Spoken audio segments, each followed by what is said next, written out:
샬롬 샬롬 샬롬 샬롬. 하나님 사랑합니다. 여러분 주 안에서 사랑합니다. 오늘 아닥사스다왕이 내린 조서의 내용이죠. 에스라 7장 11절부터 28절까지 우리 교독해서 읽었습니다. 부흥을 이루는데 꼭 필요한 방편들 세 가지가 나타나는 것을 볼 수가 있습니다. 내 하나님 야훼의 손이 내 위에 있으므로 이렇게 시작을 하죠. 내 하나님 손이 내 위에 있으므로 우리는 염려할 것이 없다. 가장 우리가 귀한 백 중에 백은 하나님이 나와 함께 하신다는 거, 나를 보고 계신다는 거, 나를 인정하시고 네가 하는 그 일을 내가 도우리라 했을 때 우리는 백전백승을 합니다. 에스라를 공부하면서 깨닫게 되는 것은 하나님의 계획이 인간의 계획과 다를 수가 있다라는 거예요. 하나님의 때와 인간의 때가 또한 다를 수가 있다. 그래서 우리는 기다리다가 오래 참지 못하고 포기하는 경향이 너무나 많습니다. 하나님의 계획과 때가 우리보다 훨씬 더디시기도 하고 또 어떨 때는 전혀 아무런 반응이 없어가지고 우리를 실망시키기도 하지만 하나님의 뜻은 꼭 반드시 이루어진다. 근데 그 이루어지는 것이 사람을 통해서 이루어지시죠. 우리가 그래서 여기서 보면 세 가지의 모습이 나타납니다.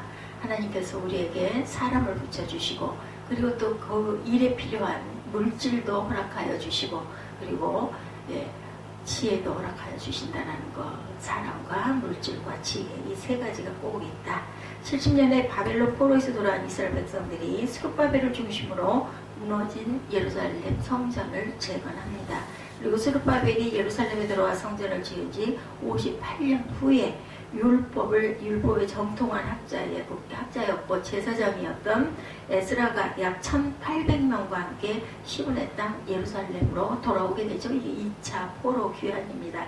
특별히 에스라는 그의 마음속에 조국 이스라엘의 미래를 위해서 말씀의 회복을 통한 부흥이 필요하다라는 것을 절실하게 깨닫게 되고 소망을 가지게 됩니다.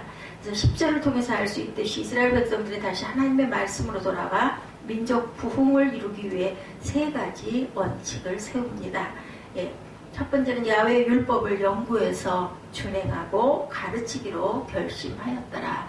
연구하고 준행하고 그리고 가르치겠다, 행하겠다라는 거죠. 우리가 깨달으면 우리가 그것을 행할 줄 알아야 됩니다. 행한 것을 몸으로, 행동으로 그리고 또한 말씀으로 우리가 또 후대에게 가르쳐야 되겠죠. 주변에게 가르쳐야 됩니다. 제사장이었던 에스라가 새로운 나라를 향한 비전을 가지고 바벨론으로부터 시온의 땅으로 돌아올 때 하나님께서는 에스라가 품었던 말씀을, 하나님의 말씀을 통한 부흥으로 새로운 조국을 세우고자 했던 그 비전을 실현하기 위해서 세 가지 은혜를 베풀어 주신다. 에스라도 세 가지를 세우죠. 율례를 연구해서 실행하고 가르치겠다. 그리고 하나님께서 또한 세 가지 은혜를 베풀어 주셨는데 첫째가 인적 자원, 사람이죠. 둘째가 어때요? 지혜를 주셨습니다. 사람과 재정과 지혜, 또 물질이 없어서는 안 되겠죠. 그래서 이 세 가지에 있어서 에스라와 함께 돌아온 이스라엘 백성들은 성전 건축을 했지만 영적 개혁을 이루지 못하고 있었던 조국 이스라엘이 하나님의 말씀을 통한 영적 부흥과 민족 재건이라는 시대적 과제를 실현하게 되는데 이 세 가지 은혜를 위해서 우리가 항상 우리의 삶 속에서도 그 지혜를 위해서 기도해야 되겠습니다. 사람이 필요하고 물질이 필요하고 그리고 하나님의 지혜를 우리가 항상 구해야 된다. 기도하는 자들에게 주신 하나님의 은혜를 우리가 또한 신뢰할 수도 있어야 되는데 이 세 가지는 부흥을 경험하는 데 꼭 필요한 필수 조건들이다. 그런 의미에서 이 땅에 다시 한번 부흥의 세대를 경험하기 위해서 주님이 주신 은혜를 자세히 묵상해 봐야 됩니다. 오늘 현실 또한 이 나라 우리 민족 조국을 위해서도 마찬가지죠. 하나님의 나라의 확장을 위해서도 마찬가지입니다. 7장 마지막 대목은 은혜를 입은 에스라가 성전 회복의 과제를 실현하게 하신 그 하나님을 마지막으로 소리 높여 찬양하는 내용이 나타납니다. 27절과 28절을 봅니다. 우리 조상들이 하나님 야훼를 송축할지로다 이렇게 시작하죠. 그가 왕의 마음에 예루살렘 야훼 성전을 아름답게 할 뜻을 두시고 나로 왕과 그의 모든 보좌관들아 것과 왕의 권세 있는 모든 방백의 앞에서 은혜를 얻게 하셨도다. 내 하나님 야훼의 손이 내 위에 있으므로 내가 힘을 얻어 이스라엘 중에 우두머리들을 모아 나와 함께 올라오게 하였노라. 사람을 이렇게 지도자들을 모아주었다라는 겁니다. 은혜를 얻게 하셨다라고 말씀하죠. 우리는 하나님으로부터 은혜를 얻어야 합니다. 나의 나든 것은 하나님의 은혜라고 바울사도도 그렇게 고백하죠. 우리는 하나님의 은혜가 없으면 한순간도 살아갈 수가 없습니다. 다 은혜로 삽니다. 누구도 자격이 있어서 살아가는 사람은 없죠. 에스라가 한 나라를 세우는 과정에서 입었던 은혜의 방편은 과연 무엇일까 우리 살펴봅니다.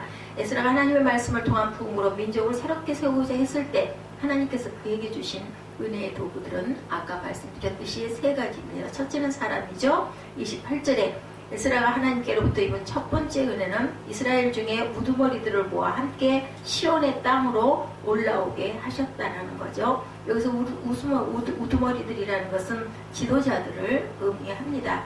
사람입니다. 그러니까 하나님께서는 에스라와 함께하는 지도자들을 붙여주셔서 그들과 함께 시온의 땅으로 돌아올 수가 있었던 것이다. 다시 말하면 에스라와 더불어 성전을 건축하고 나라를 재건할 수 있는 그러한 지도자들을 그에게 붙여주셨는데 그들과 더불어 엄청난 시대적 프로젝트를 감당할 수가 있었다.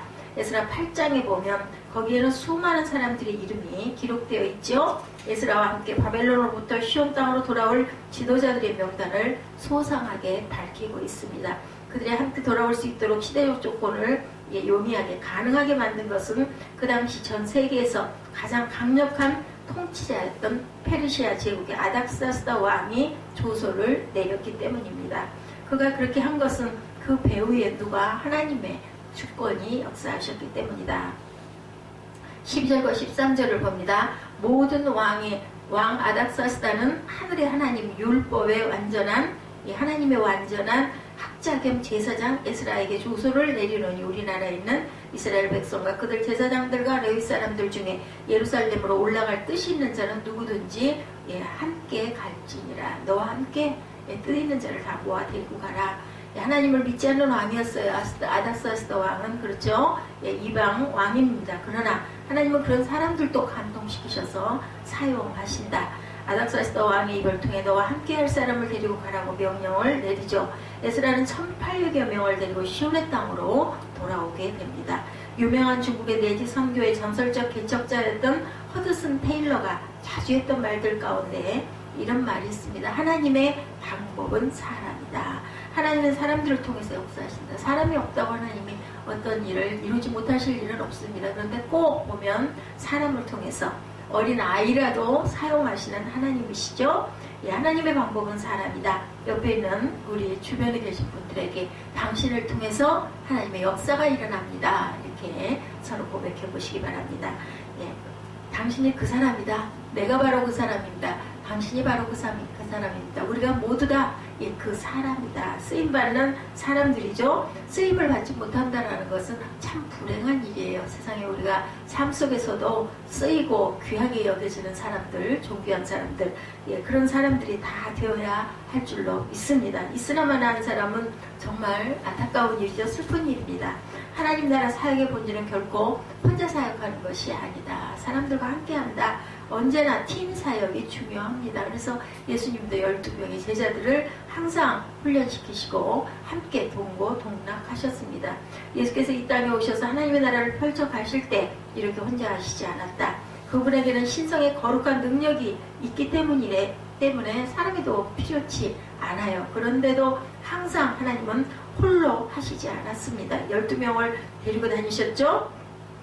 누가복음 6장 12-13절에 보면 그때 예수께서 기도하시러 산으로 가사 밤이 새도록 하나님께 기도하시고 밝음에 그 제자들을 부르사 그들 중에 12를 택하여 사도라 칭하셨으니 이렇게 나타납니다.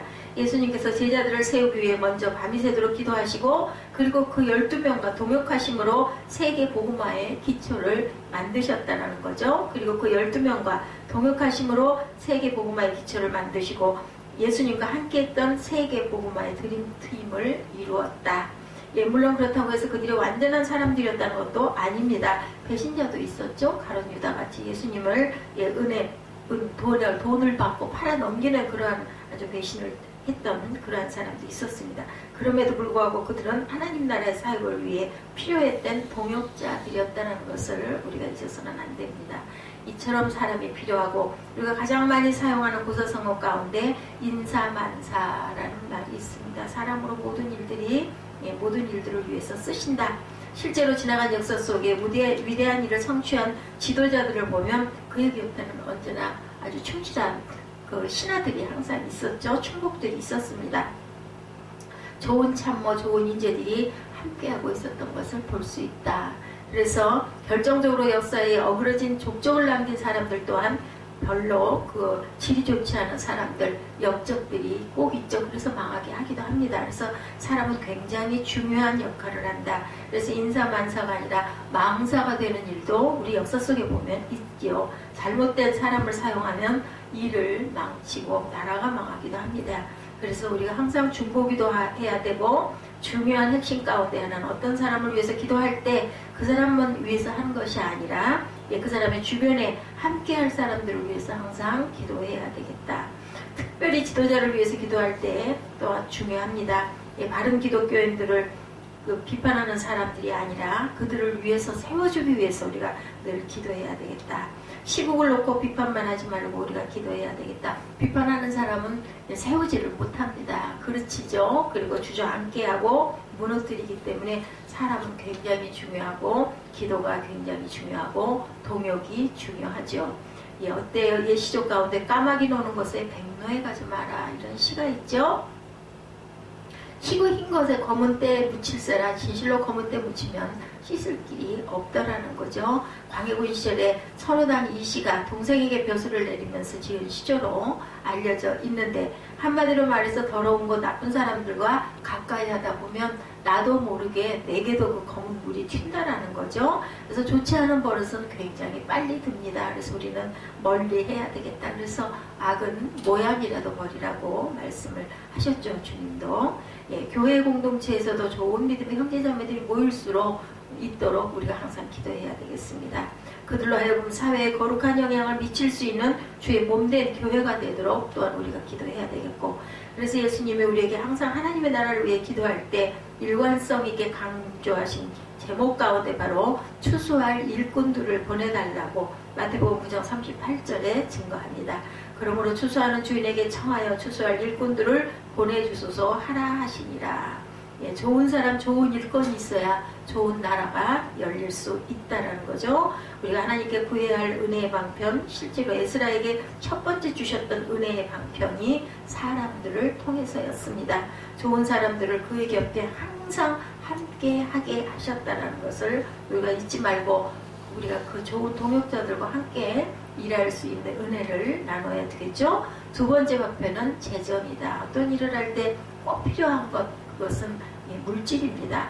에스라에게 첫 번째 주신 은혜는 사람이었고 두 번째 주신 은혜는 재정이었다. 그리고 실제로 어떤 일을 시도할 때 그 필요의 우선순위에는 언제나 물질이 따라옵니다. 물질이 없이는 어떤 일도 할 수가 없죠. 에스라가 성전 건축의 비전을 가지고 바벨론에서 하나님의 사람들과 더불어 시온 땅으로 돌아올 때 아닥사스다 왕이 조서를 내리면서 사람을 함께 하라고, 그리고 이어지는 말씀은 16절이죠. 내가 바벨론 온 도에서 얻을 모든 은공과 백성과 제사장들이 예루살렘에 있는 그들의 하나님 성전을 위해 기쁘게 뭐를 드려라? 예물을 드릴지어다. 이렇게 말씀하죠.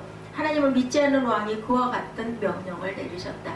정말 우리가 생각해봐도 좀 이렇게 의외예요. 어떻게 돌아가라고 포로들을 풀어주는 것도 감사한데 물질도 주어서 보냅니다. 모든 은군과 백성과 제사장들이 예루살렘에 있는 그들이 하나님의 성전을 위해서 기쁘게 드릴 예물을 가져다가, 그냥도 아닙니다. 그냥 마지못해 해야 되니까 억지로 하는 것이 아니라 기쁘게 드릴 예물이라고 말씀을 하죠. 장로에서 드릴 예물. 20절까지 말씀을 쭉 보면 필요한 것은 다 가져다 써라 이렇게 허락을 했다는 거죠. 하나님을 믿지 않는 왕이 그와 같은 명령을 내렸다는 것은 기적입니다.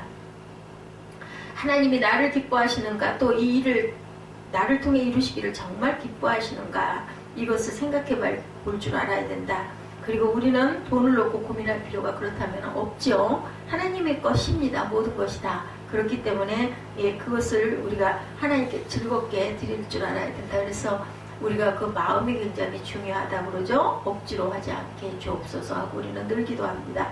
허든 테일러와 4만 번의 기도 응답을 받았던 조지 뮬러가 좋아했던 성경 말씀이 빌립보서 4장 19절입니다.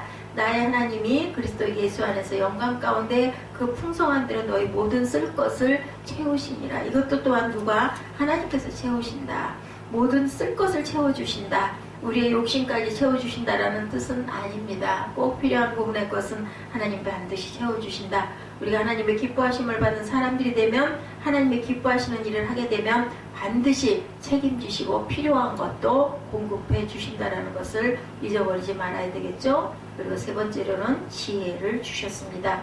하나님의 말씀을 붙잡고 시온 땅으로 돌아오는 에스라에게 하나님이 세 번째로 베풀어 주신 은혜의 방편은 바로 지혜였습니다. 사람을 허락하여 주시고 붙여주시고, 그리고 거기에 필요한 물질을 주시고, 세 번째는 지혜도 주셨다. 25절이죠. 에스라여 너는 내 손에 있는데 하나님 지혜를 따라 내 하나님의 율법을 아는 자를 법관과 재판관을 삼아 강건의 모든 백성을 재판하게 하고 그중 알지 못하는 자는 너희가 가르치라. 재판을 하면서 그걸 또 모르는 자들을 네가 가르쳐라. 여기에 보면 내 하나님의 지혜를 따라 라고 말씀하죠. 하나님이 에스라에게 지혜를 주셨습니다. 이제 스룹바벨에 의해서 성전 건축은 부흥을 경험하지 못한 이스라엘 백성들을 가르치고 끝났지만 그들과 함께 새로운 사회를 건설하는 책임을 맡은 에스라에게 가장 필요한 것은 바로 영적 지혜였다. 하나님이 주시는 지혜가 아니면 우리가 세상을 바르게 온전하게 잘 살아갈 수가 없죠. 저와 여러분이 살고 있는 이 시대를 가리키면서 우리는 지식화의 시대, 정보화 시대라고 말하죠. 그런데 그 지식이나 정보보다 훨씬 더 중요한 것은 지혜다. 지혜를 통해서 우리가 정보도 얻을 수 있고 지식도 얻을 수가 있죠. 예, 우리가 지식을 가졌는데 정보를 획득했는데 그것으로 되는 게 아닙니다. 그것을 분별해서 잘 사용할 줄 아는 지혜가 필요하다. 수많은 고급 정보와 지식이 널려있는 이 세상 속에서 아직도 수많은 사람들이 공고한 세상살이를 하고 있는 이유는 바로 지혜이고 그것을 판단하는 능력이 부족해서이죠. 가정경영을 잘하려면, 나라 경영을 잘하려면 무엇보다 필요한 것은 우리의 지혜가 아니라 하늘의 지혜입니다. 예, 지혜가 없기 때문에 세상에 가정이, 사회가, 나라가, 단체가 흔들리기도 한다는 거죠. 인터넷에 접속하면 지식은 우리가 얻을 수 있지만, 학교에 가서 교육을 받으면 지식과 정보를 획득할 수 있지만 지혜는 어디에서 얻느냐? 야고보서 1장 5절에 보면 너희 중에 누구든지 지혜가 부족하거든 모든 사람에게 후히 주시고 꾸짖지 아니하시는 하나님께 구하라. 그리하면 주시리라. 이렇게 말씀을 합니다. 우리가 하나님께 기도하고 구하면 지혜를 주시죠. 여러분들 믿으십니까? 예, 믿으시기 바랍니다. 그렇게 기도를 하고 구함으로 제일 좋은 인생을 살았던 사람 누구예요? 지혜의 왕 솔로몬이었죠. 솔로몬이 왕이 즉위할 때 기도합니다. 하나님께서 묻습니다. 내가 너에게 무엇을 주기를 원하느냐? 솔로몬은 모든 것 다 은금도 부귀와 영화도 아닌 지혜를 구하죠. 하나님은 얼마나 기뻐해 하셨는지 열왕기상 3장 11, 2절에 보면 이제 하나님이 그에게 이르시되 내가 이것을 구하도다. 자기를 위하여 장수를 구하지 아니하며 부도 구하지 아니하며 자기 원수의 생명을 멸하기도 구하지 아니하고 오직 송사를 듣고 분별하는 지혜를 구하였으니 내가 내 말대로 하여 내가 내게 지혜롭고 총명한 마음을 주노니 내 앞에도 너와 같은 자가 없겠거니와 내 뒤에도 너와 같은 자가 일어남이 없으리라. 이렇게 얘기합니다. 하나님이 엄청 기뻐하셨죠? 내가 지도자로서 어떤 부귀와 장수를 구하지 않고 지혜를 구하는 마음이 참 기특하구나. 나머지의 모든 것은 내가 더하여 주겠다라고 말씀합니다. 이런 솔로몬의 지혜가 얼마나 필요한 오늘인지 모릅니다.